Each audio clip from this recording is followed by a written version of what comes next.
in the night, your heart fills with dread. Probably a murderer who wants you dead.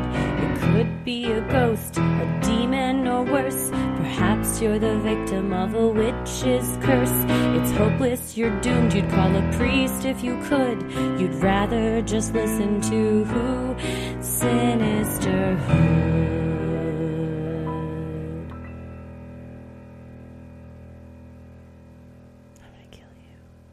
Welcome to another edition of Freaky Friday, where we tell your odd but true stories. It's Friday, January 24th. I can't believe the month is trucking past us. By now, yeah, a lot's probably come out. Yeah, God knows what's by the time you hear this. As we recorded, it's January 17th. It's like 60 degrees in Dallas. It's supposed to ice over the weekend. Trump's supposed to get inaugurated on Monday, but they have to move it inside because it's too cold. So who's to say what's even going to have happened by the time you hear this? So it's like a message in a bottle. Yeah, the TikTok ban seems to be stayed for now, at least. We'll see how that goes, but fingers crossed that we're all still on TikTok when this comes out. Yeah. Well, we got a lot of stories Such a today, lineup. Kicking it off with one that is very prescient given the month of January. January, in addition to all of those things, is also the Stalker Awareness Month. We've been covering a lot of stories, unfortunately, of stalking and just how common it is on Freaky Friday. We discussed it with Taylor Swift, and we are kicking off this week's with a story from Angela that also involves stalking. Yes, if you want more information, if you want to do training at your job, you know, if you do something that publicly faces something that you help people get out of situations of stalking, you can head over to stalkingawareness.org. And Spark has so many resources, so much information, and we appreciate them and love everything they do. So they've got a lot of good stuff on their social media, as well as like the ability to, you know, dig into their research, their training, and things like that over at stalkingawareness.org. Yeah. Well, I'm Christy. I'm Heather. And let's get freaky. As I said, this first one is from Angela, and it is called January Stalker Awareness. Hello, ladies. My name is Angela, and I'm from a small town in Illinois along the Missouri border, just south of Iowa. It's a small town of about 45,000, surrounded by smaller farming villages, and the nearest metropolitan area is about 2 hours away. In a small town where nothing much happens, this is a story of how I couldn't escape my stalker's attention. I don't like to tell this story often, but I heard you say January is Stalking Awareness Month, so let's get into it. This story is going to take place over a long period of time, so let me start at the very beginning before anything was ever wrong. I was a young, fresh 21-year-old girl. I worked 2 part-time jobs, one in retail and one in fast food. Gotta do what you gotta do. In my retail job, I had a few different managers. One of the managers was closer to my age, even if he was on the later end of his 20s. He was the more chill manager to work with, so naturally he was my favorite. He was a married man with a child. Told me the story of proposing to his wife at the top of the Navy Pier Ferris wheel. So cute for their happy family. One normal day, he tells me that he and his wife are actually getting a divorce. My 21-year-old brain couldn't understand why someone who spoke so happily of his wife was now getting a divorce and not showing any emotion about it. He said they've been in counseling for a while, and it just didn't work. Seems reasonable, I suppose. I don't know why he tells me these things that make me uncomfortable. What does a 21-year-old single girl say to this man going through a divorce? There, buddy. Pat on shoulder? Needless to say, my politeness in uncomfortable situations was misinterpreted.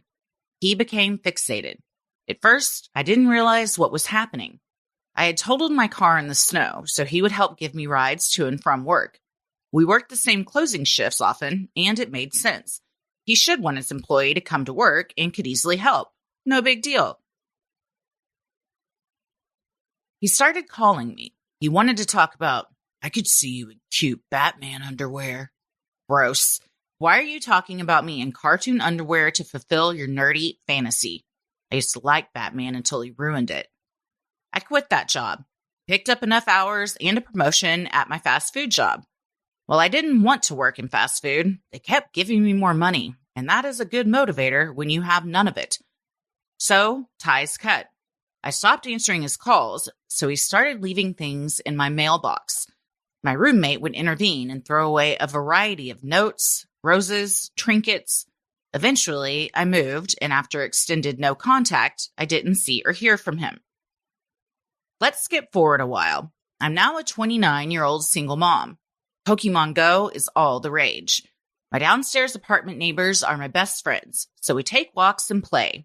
Our kids are the same age, and all 5 of us take to the town on Community Day weekends to make sure we get the most shinies. Well, I bet you can see where this is going. Guess who we run into?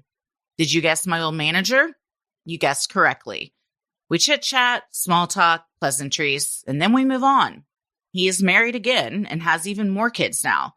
Seems like things are normal. We run into him regularly as community days were once a month. So once a month in nice weather, we would see him and stop and chat. That was it. He sent me a friend request on Facebook and Snapchat, so I accepted, thinking this would be a casual acquaintance, until he started going out of his way to do things for me. If I was at work and posted something to Snapchat about being tired, he would show up with Starbucks for me. How did he know my favorite order in the exact specifications? How did he know that I like an extra shot of espresso, but blonde espresso, and I get almond milk, no whip? Did I post a picture previously and he made it a point to remember? Weird, but I did get the coffee I like, so I guess if you're going to be creepy, at least be accurate. This is how it went until I started getting things at my house.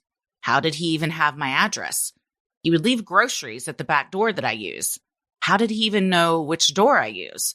He didn't pick my front door that you could see. He picked the door that no one else can find, despite my delivery instructions or directions to my friends.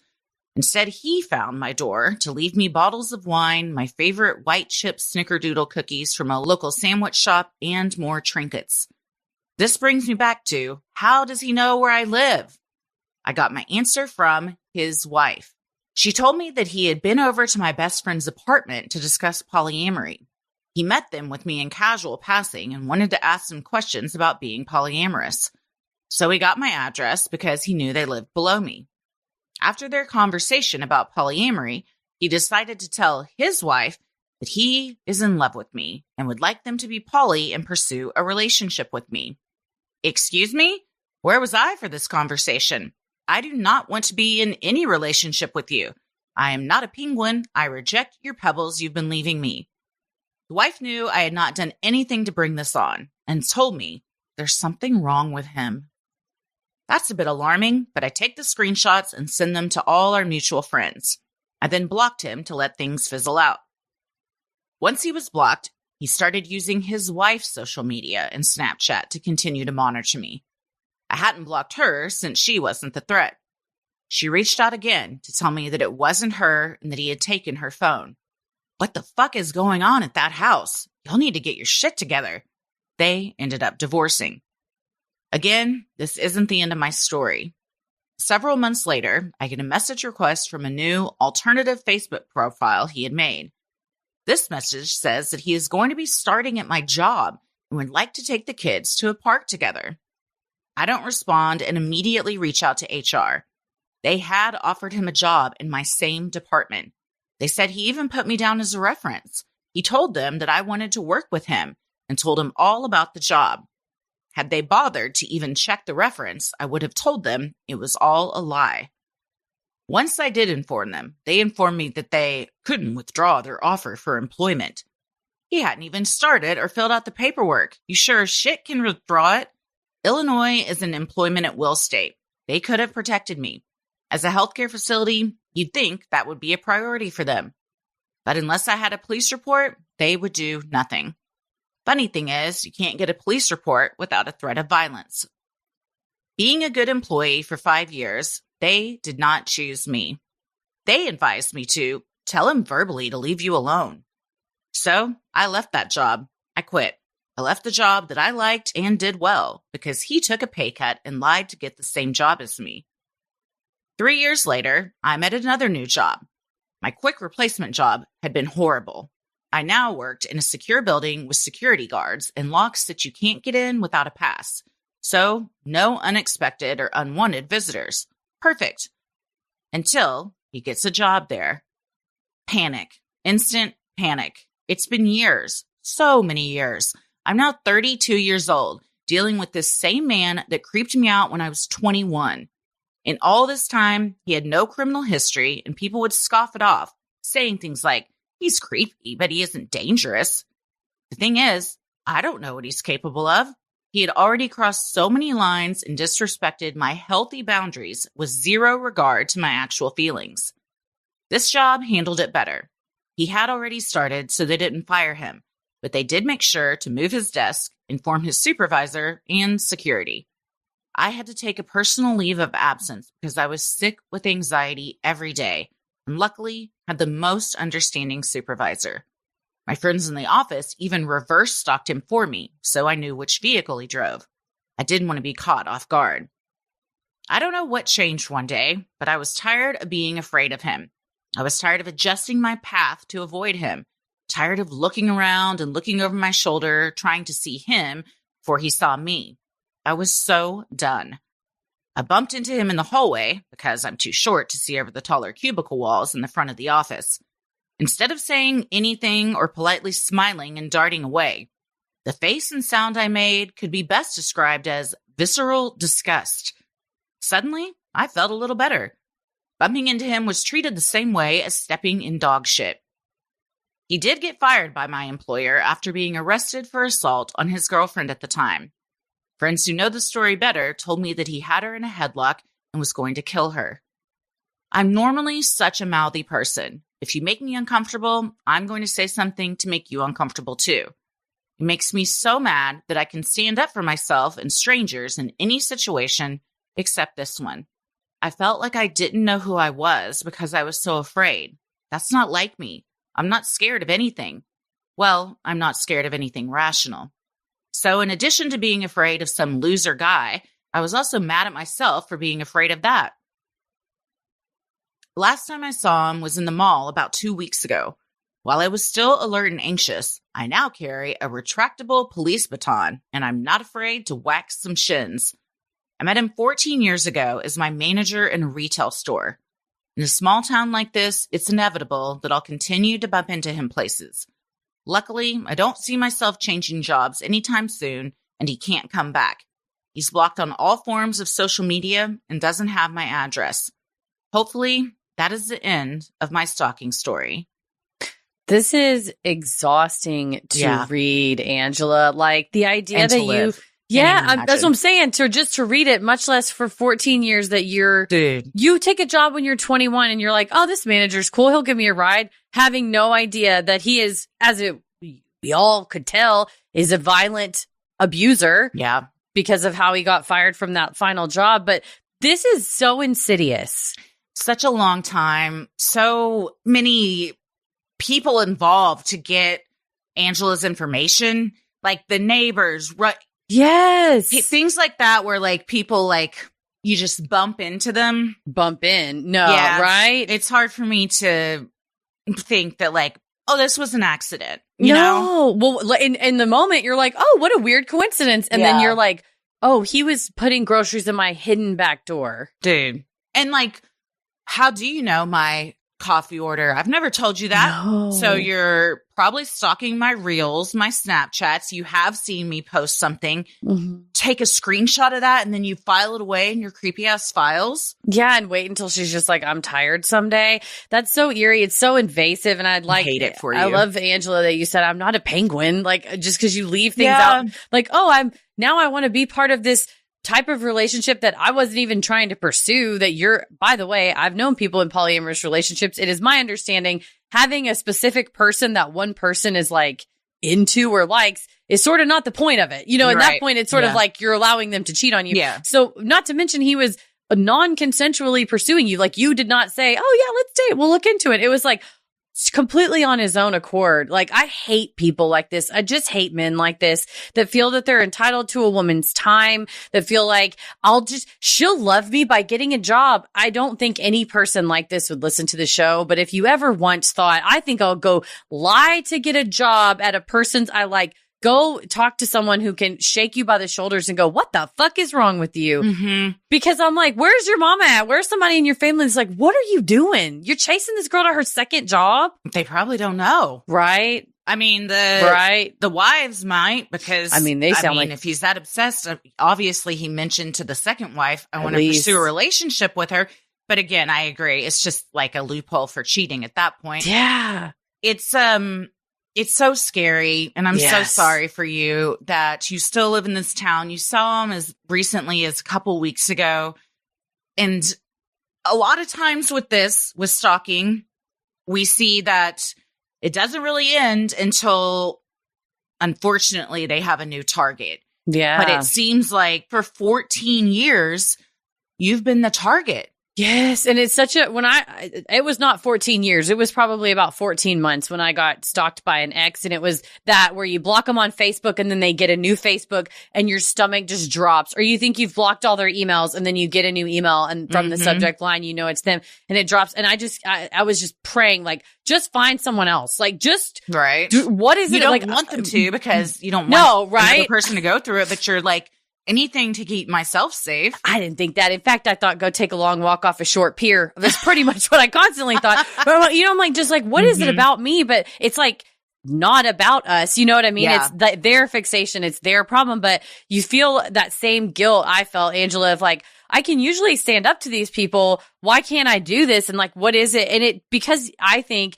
you're genuinely like, this is a dangerous, violent person, because we know, like, well, you know, he's just kind of a weird guy. He's not violent. Tell that to the woman who's in a fucking headlock and almost died. Like, you knew, Angela, like, we know these things. So I'm sorry that people also gaslight you. Like, oh, it's like not a bit. Also, the company should have fired him based solely on the fact that he lied about his reference. Yeah. He lied about his reference. That is. Been hired. Yes. He didn't fill out the paperwork. No. What do you tell me? You can't retract that. That's insane. You're losing an employee of 5 years. Yes. A woman who's telling you, I am scared of this man, and you're going to let him come in, regardless if you think she's being dramatic or whatever. That's a clear indication that, like, he's capable of this. And now if he does anything to any of your other employees, you're liable. You knew that he was a threat. Yes. You're on notice that this is a stalker that you have just hired. It's like, we didn't have a police report. No, but you had a credible witness with a 5-year track record of your company. If she was not reliable, why, you know, to listen to her claims, why would you let her work there for 5 years? So all that to say is, Angela, you were 100% in the right. You're just trying to live your life. Meanwhile, this fucking guy, Pokemon Go. Yeah, you're trying to get your go on, and this fucking guy, you can't even get your shinies, man. And stuff like this, just makes me so angry and makes my skin crawl, because it's just a reminder that, like, women can't just live their lives. You can't just post like something like, having my favorite drink at Starbucks today, because some asshole is screenshotting it and making a note in his manifesto of how you like it so he can take it to your job unannounced. Yeah. I didn't even like, when I was dating people, for people to show up unannounced. I don't appreciate that. No. And so for like a stranger, or not a stranger, but, you know, somebody I'm already like, we're not in a relationship. What the hell are you doing at my job? You're like, I'm wary of you anyway. Yeah, that is, it's like Angela said, I set perfectly reasonable boundaries and they would be continuously like railroaded. And I think that's the secret with a stalker at the end of the day is like, they don't believe that they don't respect your autonomy. It's like, well, but I want you, so I don't care what you want. And that's like the most heinous, selfish, like it is absolutely personal to me that I get so riled up about stalkers, because 36-year-old me wants to go back to 20-something-year-old me that was going through this and get on the phone. But, you know, you can't quite do that. But I love that you have your retractable police baton, that you're like, ugh, you're fucking nasty. Get away from me. Gross. Like, I love that for you. And I'm sorry that you ever have to feel nervous or unsafe or whatever. But I'm proud of you for taking your power back. And don't feel bad that that's how you reacted in the past. Like, past you was just trying to get by. She was doing her best, and she did her best to get you where you are today. So it's always good to thank our past selves they were the ones that went through all that shit. So I'm always like, hey, thanks for going through that for me. Goddamn. I don't want to have to. It's a stark reminder, too, that we need much stricter stalking laws. It shouldn't be, well, he hasn't done anything violent. Well, he's done everything but. Right. I mean, do you see a pattern, police officer, that this is leading up to it? And then by the time they do something violent, it's often too late. So Yeah. it's when a man is repeatedly making a woman uncomfortable and there's evidence of like, I don't know why he knows where I live, but he dropped these things up. Those should be some sort of violation. It should be against the law to do stuff like that. I know. I'm like, I have said you are not welcome here. You continually trespass into the curtilage of my home. Like, I have control over my porch too, just because you don't come in the front door. I'm like, this is not open. You're not allowed here. And after that, it's like every time he comes back, that should be a trespass. But oftentimes cops are like, man, he left you some cookies. Mom, anybody wants cookies? It's like, I'm not going to eat these because I don't know where they came from. And he shouldn't have been in my door. And yes. That's when people take matters into their own hands because the police won't. You're going to keep showing up at my door? Well, then I'm going to get something a little stronger than a police baton and do what I got to do to protect myself. I mean, it is terrifying to just think like of a person that's just going to refuse to leave or going to continue to show up, like even when you've said, please stop showing up. Well, Angela, stay safe. We're so proud of you, and keep us updated if anything else happens. Also, keep the cops updated. For real. Don't, push for not just you, push with everybody. We should all be contacting our lawmakers to have stricter stalking laws in place. Certainly. Sinisterhood will be right back. Helix Sleep is a premium mattress brand that provides tailored mattresses based on your unique sleep preferences.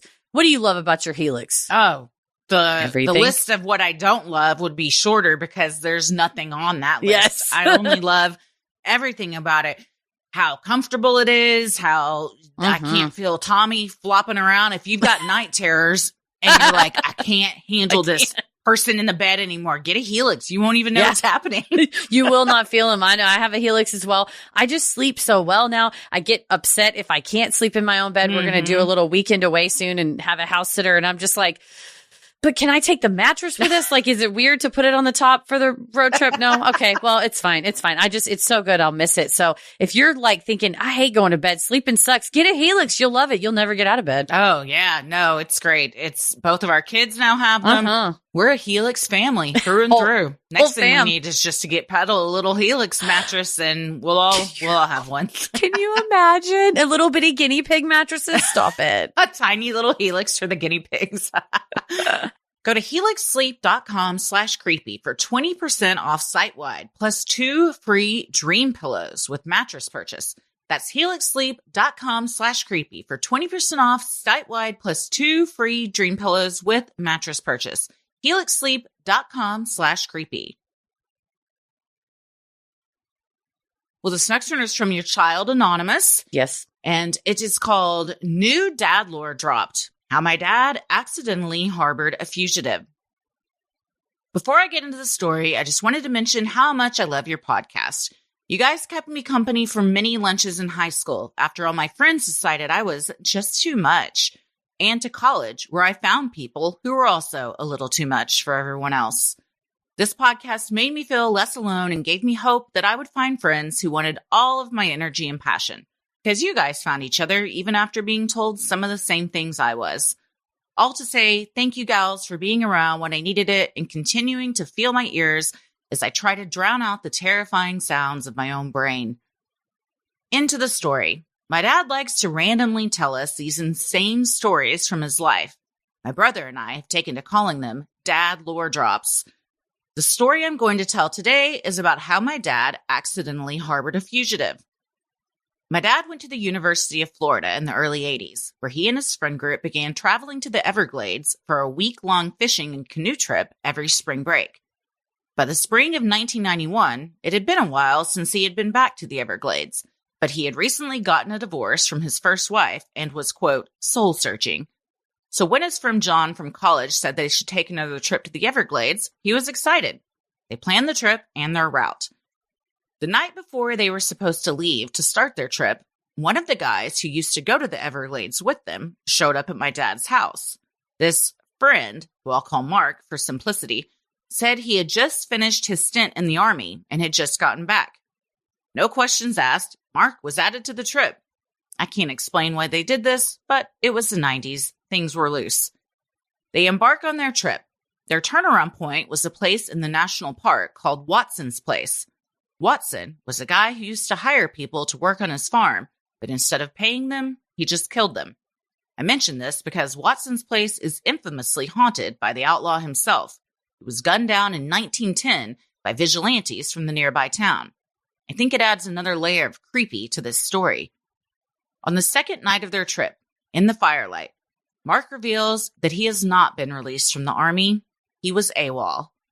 At this admission, the floodgates were open. For the next day, Mark told them about the horrors of Desert Storm and the details of his escape. My dad said that Mark was clearly very unwell and severely traumatized, bursting into tears randomly and laying out cryptic plans to possibly just pick up his stuff one night and walk into the Everglades, where he planned to live out his life. All my dad and John could do was shoot each other worried looks. The next night, Mark went to bed early, leaving my dad and John alone. They developed a plan to get the fuck out of the wilderness. According to my dad, they weren't really worried about the fact that they were harboring a fugitive. In fact, he said they never really considered that as an issue. They were worried about Mark paddling off with all their provisions and canoe, leaving them to die of dehydration under the Florida sun. The next day, they planned to reroute, paddle out and drive home, hoping Mark would just go back to my dad's house and that they could convince him to go to the hospital for psychiatric care at best, or run off at a gas station at worst. The Everglades are a total maze. The paths through the mangroves look mostly the same everywhere, so they were able to paddle within a mile of the parking lot without Mark realizing. I don't know why Mark just got in the car and went back with them, but he did. But no one was expecting what was waiting at my dad's house. The U.S. government doesn't appreciate their soldiers disappearing. So while they were gallivanting about in the Everglades, the Army launched an investigation leading them to my dad's house, where his roommates unknowingly turned in Mark as a missing person. When my dad called from a payphone to let his roommate know they would be coming home a few days early, the stakeout began.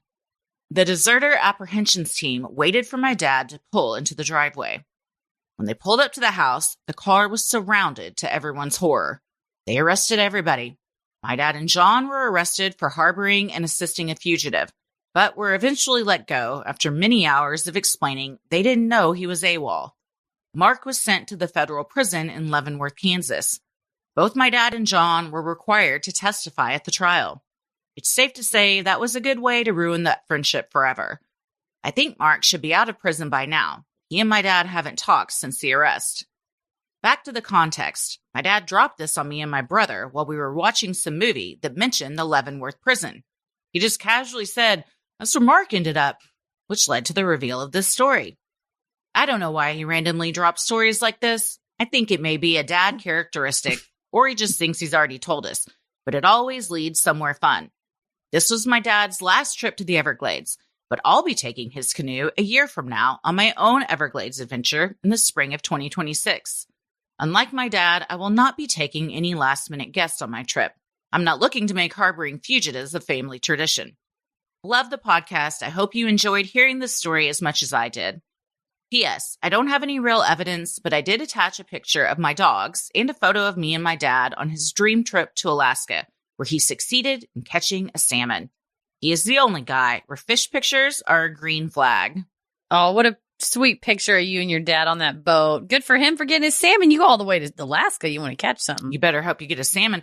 Love the doggies, too. Yeah, look at these. Is that a Scotty? Looks like a Scotty. A little cuddle bug. I think Scotty dogs are the most distinguished looking little dogs. And this one looks just like such a distinguished little gentleman. With the little Scotty beard. I love them. Oh, I love a Scotty. Well, this is, when you get back to your house and there's a bunch of cops surrounding or like military police surrounding you, I'm sure your dad and John were like, "Oh, thank God. Someone take him." Wait. Don't arrest us, though. Like, we didn't know what we were doing.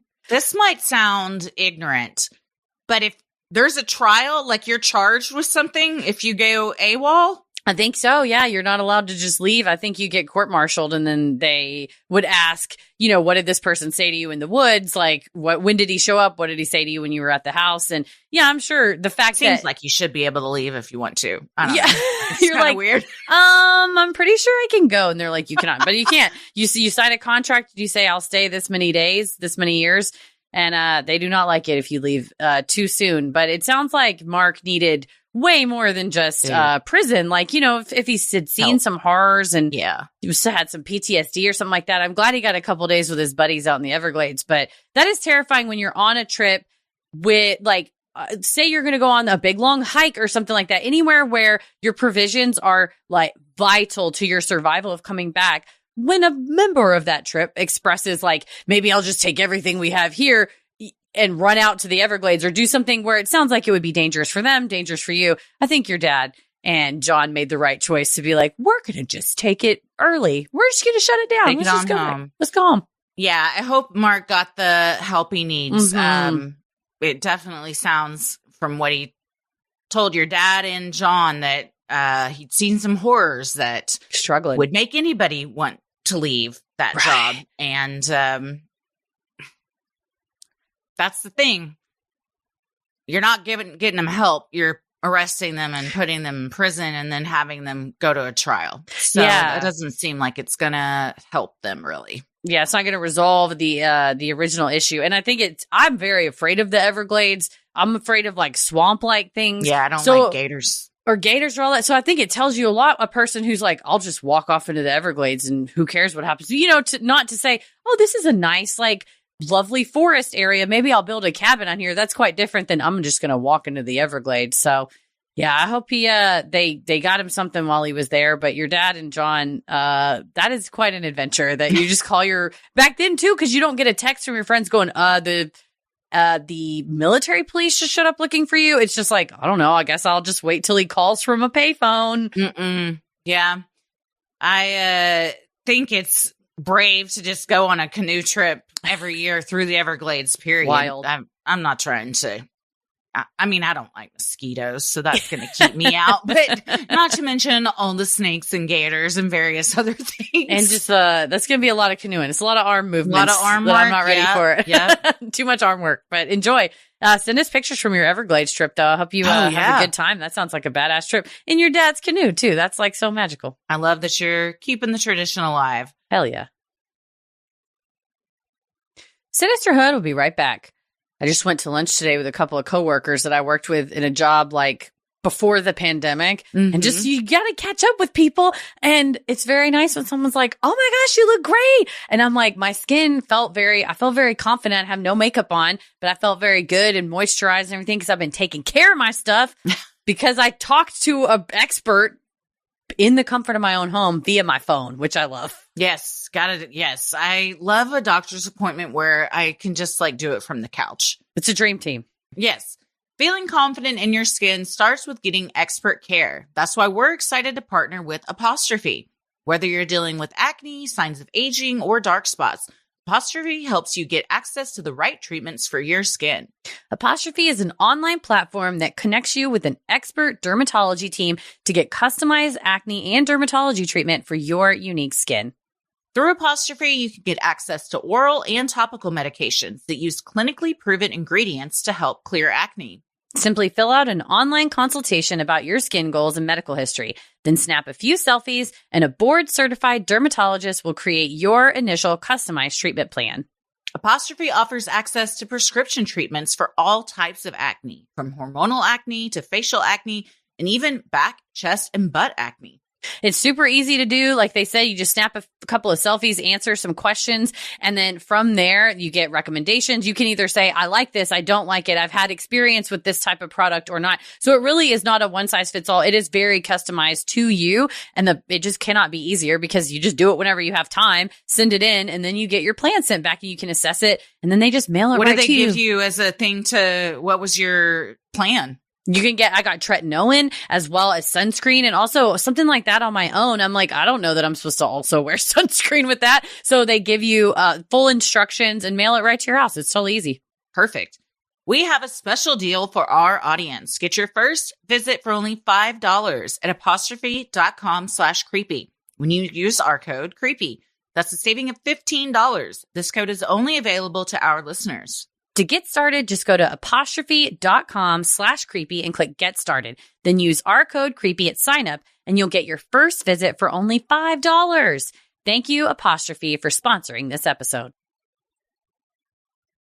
Well, this next one's from Elena, and it's called My Mom in Area 51. Hey, ladies and supporting humans. You two are a joy to listen to. Found your podcast after hearing you guys on And That's Why We Drink. You were so funny, I had to check out Sinisterhood. And let me tell you, I'm so glad I did. Heather, I cried. I was laughing so hard about the airport shrimp scampi. And Christy, your Albertson story made my face hurt. I was laughing so much. Love you, ladies. So this story isn't mine, but my mom's. The woman, the myth, the legend has been through so much craziness that I can't believe half of it. From being friends and partying with Sonny Barger's daughter, Hell's Angel leader, all the way to poltergeist. She's got a lot of stories. But since we've been on the subject of aliens and UFOs, I thought I'd share her encounter with Area 51. Picture it. It's the 80s, and my perm-having 20-something-year-old mom is driving from Missouri to California to visit family. Her and her then-husband had been driving for a while and decided to stop and switch drivers while in Nevada. They stopped in the desert with nothing around, no fences, no buildings, and you could see down the highway for miles. There was nothing. They pulled over and got out of the car. My mom went around the front to the driver's side, and her husband went around the back to the passenger side. My mom got to the driver's side door and was about to get in when she heard, "State your name and business in this area." She looked around and saw two soldiers with rifles pointing at them within 2 feet of the vehicle. She responded that they were just switching drivers on their way to California. The soldier told them to get back in their vehicle and leave the area immediately. She said, "Okay," and sped out of there. Her husband was military, and she asked him where the soldiers came from, as there was no visible base. He didn't know. To this day, we cannot figure out where they came from. There was no vehicle, no base, nothing. Where did they come from? Her next logical conclusion: she and her husband had stopped in an area way too close to the Area 51 base or another secret military facility. She has never figured it out, and she didn't really know what part of the highway they were on. But still, we talk and question, what's going on in the desert? Anyway, I'll write in more wacky adventures from my mom another day. Thank you for reading, and I hope you all have a wonderful week. This made me think of when that car in the more recent Freaky Friday sped past those folks, like in the Eastern With the Pennsylvania. license plate. Yeah, and somebody wrote in and said, they do have this like sort of base. I think someone posted it on the Patreon Facebook group saying that it's public knowledge that there is a military installation sort of built into the mountain over there that is like a secondary location for, generals or the president or whatever to go. But you don't see the entrance because it looks like it's like a bookcase door. Basis. Yeah, it's like a bookcase door, but instead it looks like a big ass rock or something. So I wonder, like, if you're driving through the desert and you see what looks kind of like a big rock formation, but on the other side of it that you can't get around to, there's like an opening and you just drive down in there and it takes you down into something. I don't know. Or there's something underground. There's a big hatch somewhere. There's a hatch that came up out of that. They could have been just laying in the sand. Just waiting. Dude, I'll see pictures of like Navy SEALs and stuff, and it'll be like, there's 6 Navy. It's like a Where's Waldo, or like a I Spy. Where are they? And you're like, I don't know, man. They're so good at concealing themselves, and if they're protecting some sort of sensitive facility, they're gonna. But to think you could just be driving along and you don't even know that there's just people laying on the side of the highway with guns, and God knows what they're protecting, right? Like what alien tech are you reverse engineering behind those fences, dude? We'll find out soon enough. Well, that's crazy. You get a switch drivers. Next thing you know, you got a gun pointed at you. Terrifying. Oh man. Well, yeah, I'm down to hear. Absolutely, I want to hear about Sonny Barger's daughter. I read Hell's Angels by Hunter Thompson, and I've always been fascinated by the Hell's Angels as well as Poltergeist too. We're down for any of these stories. I'll hear all the wacky mom stories. She does sound like a legend for sure. Thank you, Elena, for sending that in. Well, this next one's from Michelle, and the subject line is, "I met my father for the first time after he died." Of course, I never miss an episode. You both are not only brilliant, but you're a comfort to me and I'm sure so many others during these turbulent times in our country/world. I've listened to the near-death experience episode and many of the Freaky Friday submissions. On this particular Friday, one story struck a chord with me. It was about someone being greeted in a dream by their deceased grandfather on a train with a long tunnel. It reminded me of my own experience. My father passed away just a couple of months before I turned 3 in 1979. He was only 29 years old when cancer, caused by exposure to Agent Orange in Vietnam, took his life. I have 2 older siblings who remember him, though their memories are a little hazy. Growing up, I struggled with not knowing my father and having almost no connection to his side of the family. My mom answers my questions about him, but even now, all these years later, it's still painful for her to talk about losing him. Any hoodles, I rarely remember my dreams. Once in a while, though, a dream will stand out, usually because it was frightening, meaningful, or powerful in some way. A couple years ago, I had one of those dreams. In the dream, I was moving through what felt like a large conference center or maybe an airport. The place had tiled floors, escalators everywhere, and rooms with wooden doors with little windows you could peek through. I don't know why I was there, but I knew I was on the hunt for my father in one of these rooms. And in the dream, I also knew he was dead, but at the same time, he was at this place that felt like an airport. It was set in the present day. I approached one of the rooms, but the door was locked. As a wheelchair user, I couldn't stand to look through the window to see who was inside, but I could hear his voice. I don't remember what my father's voice sounded like in real life, but in the dream, I knew it was him. I also knew that he was wearing his Air Force uniform and looked just as he did in 1979. This is probably because most photos I have of him show him in his uniform. I could hear him chatting casually with others in the room. He was a social one, I'm told. I do not take after him in that sense. I knocked on the door over and over, pleading, "Please let me see you, Daddy. Please let me just meet you just once, just for a little bit." But he never responded. I woke up feeling curious, not mad or hurt, just curious why I couldn't get him to respond to me in my own dream. Last year, in September 2024, I met my father for the first time through a medium. I didn't see him or hear him directly, but the messages the medium relayed felt profoundly real. The medium shared details no one could have known, things not on social media, not searchable online, and not shared with anyone else. She shared things from my father that I had no idea about until I brought these messages back to my mom. Each time, she'd pause, shocked that I was talking about something she had never shared with me. I asked the medium if my father had ever visited me. I didn't want to be too specific, like asking if he had visited me in a dream, because I thought that might make it too easy for the medium to just say, "Oh, yes, of course." So I simply asked if he had ever visited me.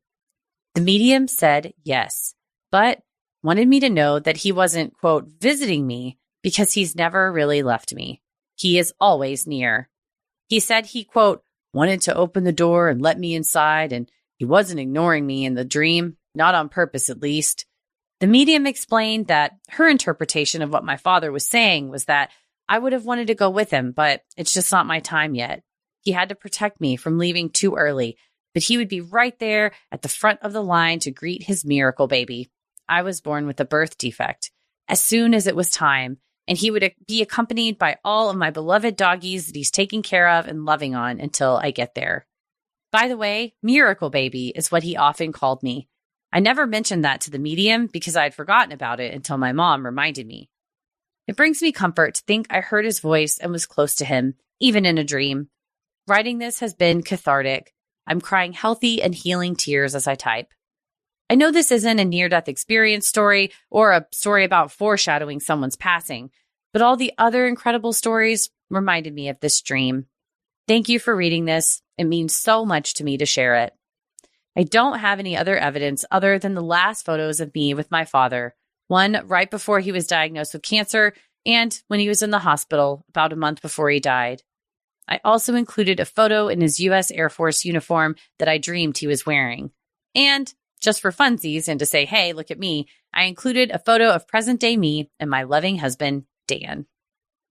Oh, Michelle, I recognize you. Yeah.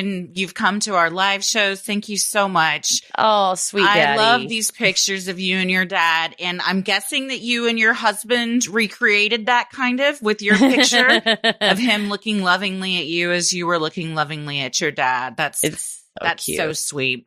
These dreams like this, I know exactly what you mean. Every dream I have that my dad is in, I also know that he's dead. Oh, yeah. It's like you're dead, my but you're dream here. self knows he's dead, but he's alive in the dream. Yeah. It's like, how are we talking right now? But we are, but I know.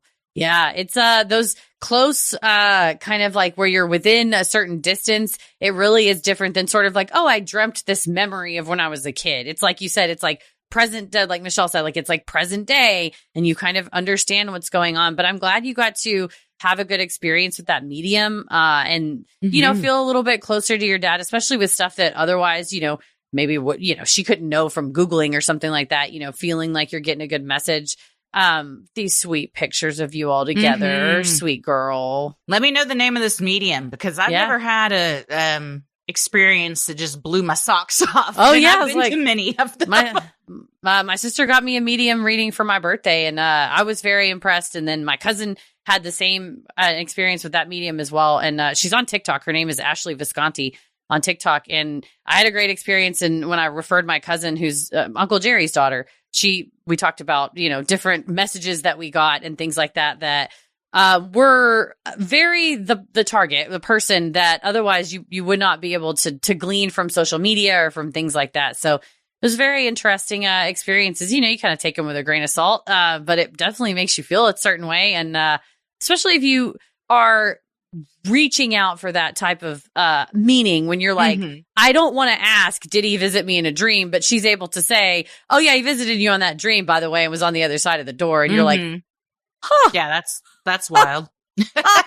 Oh, well, I'm glad I got the message. Thanks, Dad. So I long for this encounter. So, Michelle, let me know who your medium was too, because this is the year where I just maybe weekly see a medium. And Hell yeah. Let's do it. Let's do it.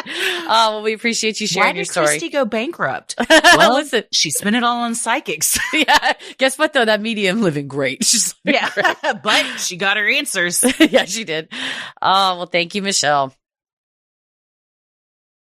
Sinisterhood will be right back. If you can't remember the last time you slept all night or didn't feel stressed during the day, you need to hear about CBD from CB Distillery. They've got natural solutions for sleep and stress that people cannot stop raving about. Here's some of their 48,000 five-star reviews. That's so many. So many five-star more than us. More than us. Absolutely. Oh, significantly more than us. They said the best sleep I've gotten in years. I wake up feeling refreshed and ready to go. I love CB Distillery. I love their sleep gummies. I love their gummies for relax. I love their tincture drops. I love their stick. I'm a stick fan. I love that stick. If I'm, it's that time of the month and you're having some cramps and you just rub that stick. Oh, it helps so much. Or like my hips and pains from working out, just rub it on your legs. It's great. You can put it in your purse to go. I keep it in my workout bag and I put it on my lower back sometimes when I'm feeling sore, man. I can't recommend it enough. And it's not just sleep. They have plant-based solutions to help with stress, mood, and focus. And like we said, pain after exercise. And it's all made with high quality, clean ingredients. Look, there's a lot of CBD out there. We get it. But we trust CB Distillery for their commitment to quality. That's why they have over 2 million satisfied customers and offer a 100% money-back guarantee. 2 million satisfied customers and 48,000 five-star reviews. They live in us in the dust. What a dream. These are goals right here. And we have a 20% discount to get you started. Visit cbdistillery.com and use code CREEPY for 20% off. That's cbdistillery.com, code CREEPY. cbdistillery.com. Well, this next one is from Kay, and the subject line is, "My subconscious pranked my daughter." Hiya, amazing ladies. I can't sing your praises enough, and I hope that with everything happening in the USA, you're both holding up okay. Sending much love. Now for some fun. I'm Australian, but currently living with my family in the UK. I have 2 daughters. They couldn't be more opposite, but what they have in common is strength, wisdom, and maturity beyond their years. When my youngest was 16, my husband and I, took her for a weekend away in Edinburgh. My youngest is obsessed with the paranormal. One of her life goals is to see a ghost. So we, of course, booked one of the city's many ghost tours. Edinburgh is a city steeped with beauty and history, bathed in spectacular Gothic buildings. The tour, although no ghost sightings, was educational and fun. It was ending at the famous Greyfriars Kirkyard Cemetery with the infamous poltergeist Mackenzie. The tour guide gathered the group around the mausoleum of Mackenzie. He asked for anyone brave enough to knock on the mausoleum and call forth the poltergeist. I, being the comforting mother, immediately pushed my daughter forward. She whispered angrily, "No, Mom!" After another 10 seconds, my strong daughter volunteered herself. She knocked on the door and called forth that poltergeist with more bravery in her middle finger than I have in my whole body. Unfortunately, or fortunately, nothing happened. We made our way back to our hotel room and went to sleep. This was a different sleeping arrangement for my daughter. She usually shared a room with her sister on holidays, but this time she was sharing a triple room with her parents, us in the double and she in a single. Being 16, she had not shared a room with me for a very long time, since she was a little girl who experienced nightmares and would climb into our bed to snuggle up and be comforted. One thing my husband was very used to was my explosive night terrors. I flail about all over the bed and scream out, sometimes taking 10 to 20 seconds to stop. I don't get them often, maybe once every 6 months, but my arsehole subconscious thought, tonight's the night, perfect timing after our ghost tour. I can't really remember them, and all I remember from that night was my darling daughter calling out, "Mom, Mom, Mom," and my husband gently patting my leg as he stayed partially asleep, turned to the side. "What was that?" my daughter asked after I'd calmed myself and started breathing regularly. I explained that it was just one of my night terrors that her father would whine about. "Oh," was all she said. I was drifting off to sleep when my daughter, rewinding the clock 10 years to my beautiful, innocent baby, whispered, "Mom, I am really scared. Are you sure it wasn't the poltergeist?" I tried to educate her and explain that this was a normal thing for me, but her little voice in the darkness was not having it. She thought my night terror was caused by the poltergeist Mackenzie. Being agnostic, I have always educated my children about different religions, but never really committed to one. But on this night, nothing but Catholicism would work. I Google searched the Lord's Prayer and got her to read it out over and over, which, thankfully, worked. She eventually fell asleep, and the rest of the weekend went off without a hitch.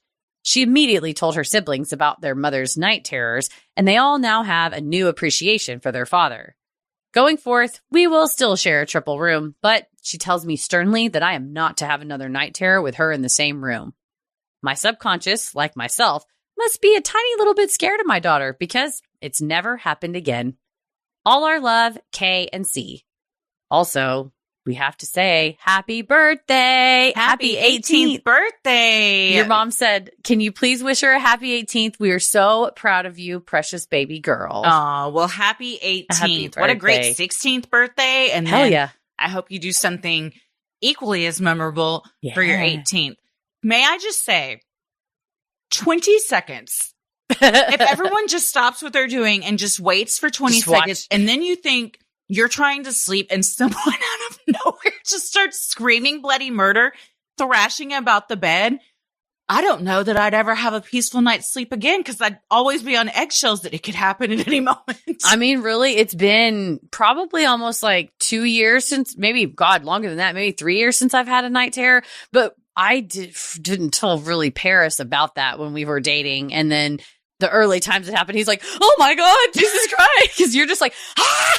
Night screaming. And he's like, "Wake up, wake up, wake up." And like, you can't for a minute. And it was not no 20 seconds. It was probably closer to 10 seconds for me. Because usually I was screaming to try to get myself out of a dream. And thank God I have not had one since. But yeah, your kids if they did not know about that, they're like, "Godspeed, Dad. You deal with that." And he sounds like he just slept through it. He's like, "Hey, just shake her. She'll go back to sleep. It's fine. Mm-hmm. It's fine."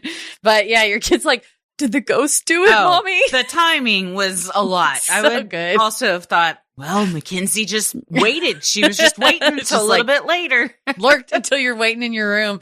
Oh, but that's sweet. I really loved that your piece was beautiful overall, Kay, but I really loved the idea of like your sweet daughter rewound the clock 10 years. And, we've all done that with our mom around where, you no matter what age you are, you might revert and be like, "Mom," like still your mama's baby. Oh, Simon every night crawls in tonight to snuggle and usually I'll wake up or I'm already awake when he comes in. He'll be like, "Mommy, will you roll over and snuggle me? And then that's what I do, because there's nothing I love more than snuggling with my little babes. Oh, they are the cuddliest, no matter how old, even when they're 18. Yes. Probably going to be weird, but I'm going to be like, somebody come in here and snuggle with me. Still snuggle with me. Well, happy birthday, C. Happy 18. Happy birthday. Sinisterhood will be right back. Well, this last one is from my other child, Anonymous. And the subject line is, the time I almost got fired because of you two knuckleheads. Okay, let's get into it. A few weeks ago, I'm leaving work. I'm a nurse at a psych hospital. I've had several paranormal experiences over the years. I walk out of the building, and approximately 10 feet ahead, walking towards me, is the security guard whom I know. I wave with one hand and put my earbud into my ear with the other hand. I grab my phone and press play. Suddenly, I hear, "My vagina!" Ah, no! I scramble to turn down the volume, exercise my phone, and curse Kate Lister's name in vain. Thank you, Betwixt the Sheets podcast. The security guard just chuckles and keeps walking, saying nothing. Cut to today. Once again, I'm leaving work. Once again, I'm putting the earbud in one ear and grabbing my phone with the other hand. I click play at the same moment. A different security guard, whom I don't know, walks around the corner. Only to hear, full volume from my phone, you knuckleheads, Heather specifically, saying, "A big blue horse with a loose butthole with really veiny undercarriage." At least that's what I think you said, because my soul left my body at that exact moment as I attempted to yeet my phone into another dimension. So, okay, I was never at risk of losing my job, but my dignity has taken some big hits recently thanks to my podcast listening choices. I found you two through Em and Christine. They're my go-to podcast. Now you two are also on that list of go-to pods. It's a short list of 2.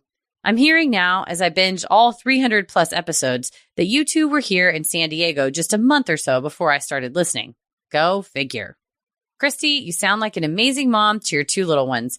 My wife and I have a 4-year-old son. Kids really are the best. I just heard your 299th episode where the 2 little ones are talking, and it was adorable. I'm 47, and if I heard right, you're close to my age. Heather, I feel like you and I are cut from the same, similar weird-ass cloth. You're weird. Keep that shit up. It makes me smile every time I hear you laugh maniacally. I'll keep my name off of this because I never know if my patients also listen to your podcast or not, and this story isn't a conversation I need to rehash with them. Boundaries, y'all. P.S. You're the only podcast ever to make me seriously consider joining Patreon. What powers do you possess? P.S. Just listen to a Freaky Friday with the dad that drove over the border to Mexico just for lunch. I live less than an hour from the border, and I've done that many a time. We love heading down and going to a movie at Sinopolis. Never had his level of adventures, though. P.S. California is actively on fire. Yearly, I volunteer on the medical team for a 7-day bicycle ride that starts in San Francisco and ends in Los Angeles, called AIDS Life Cycle. This is going to be the final year of the ride for a multitude of reasons. On the final day, the riders go through Malibu. I already know that the final day is going to be incredibly hard, and now for other reasons too. So many people have lost their homes. My sister-in-law and several friends are among those numbers. Keep California in your thoughts, please. I appreciate your 2 voices so much. There's something oddly calming about you two. I'd love to just be a fly on the wall when you two hang out. I'm sure I'd keel over from laughter. Well, Anonymous, first and foremost, thank you for the work that you do and the AIDS life cycle that you do. This is going to be a rough one. It seems almost fitting maybe that this is the last year with all that has happened. We're definitely keeping California in our thoughts. We are donating all of our merch profits and matching that 100% right now through the foreseeable future to various organizations helping victims of the fire. And all of our Cameo profits are also going to the California Community Foundation from now until we turn it off. Yeah. I don't know when, but now at the very least. So now's your time to get them.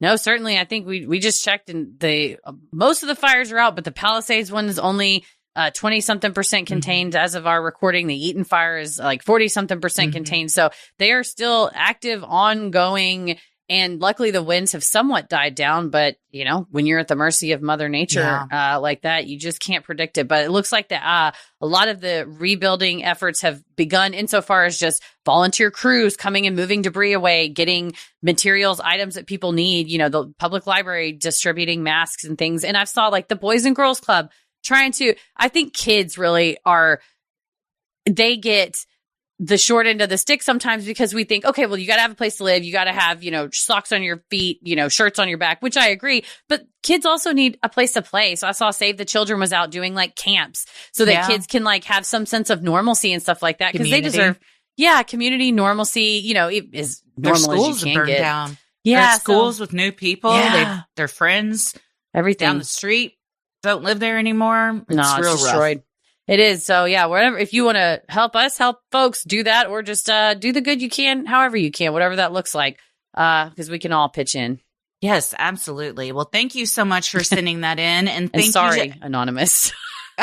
Sorry, also, we almost got you fired.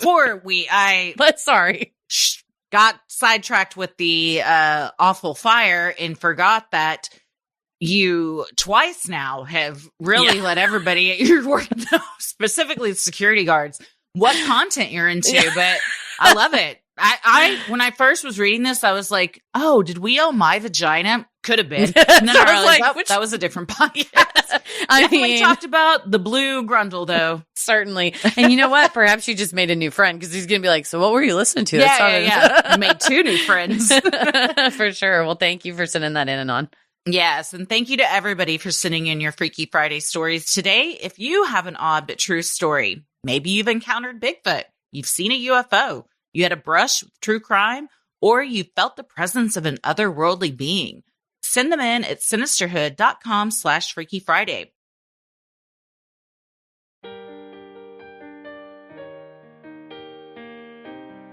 If you like our free episodes, you'll love our Patreon bonus content. You can join for free to see what we're up to next, or dive into over 1,000 hours of various segments like Judge Christie, Dear Sinister, True Crime Headlines, Heather Saves, a million different Reddit things where we read and react, live streams, movie roastings. There's so much content on there. And to the one who sent it in today saying we're the first one that you've considered signing up for the Patreon, would love for you to take that jump. I think you'll find that it's worth it. I hope so.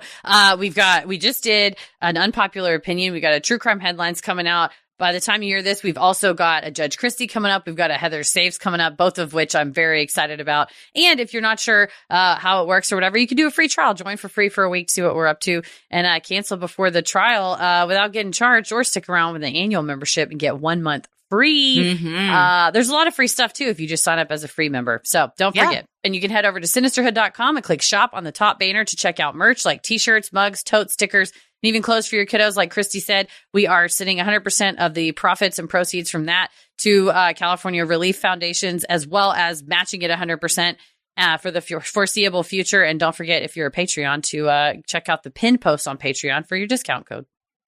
While you're on our website, you can also review the show, follow us on socials, and check out the episode description. You'll also find fun things like topic-based playlists. You can follow us on Instagram and Threads at Sinisterhood Pod, like us on Facebook at Sinisterhood. Watch full video versions of our Wednesday episodes and clips from Freaky Friday on YouTube. They're ad-free on Patreon. While it's still up, TikTok, we're there. We're it's hanging never in there. Going away. Follow me on. Speak it into existence. It'll still be there. So it will always be there. We'll always be there at Sinisterhood Podcast. And order those custom video shout outs from us at Cameo. We can say happy birthday, happy anniversary, give you a pep talk, give you some advice. We've done something like that. And from now until, like we said, as long as Cameo will let us, the proceeds from our cameos are going to the California Community Foundation. Christy, where can people find you on the internet? Well, I'm on Instagram and Threads at Christy and Wallace, and TikTok at Christy or GTFO. Heather? I'm everywhere at Heather versus the world. As always, the devil rules the airwaves. Keep it creepy.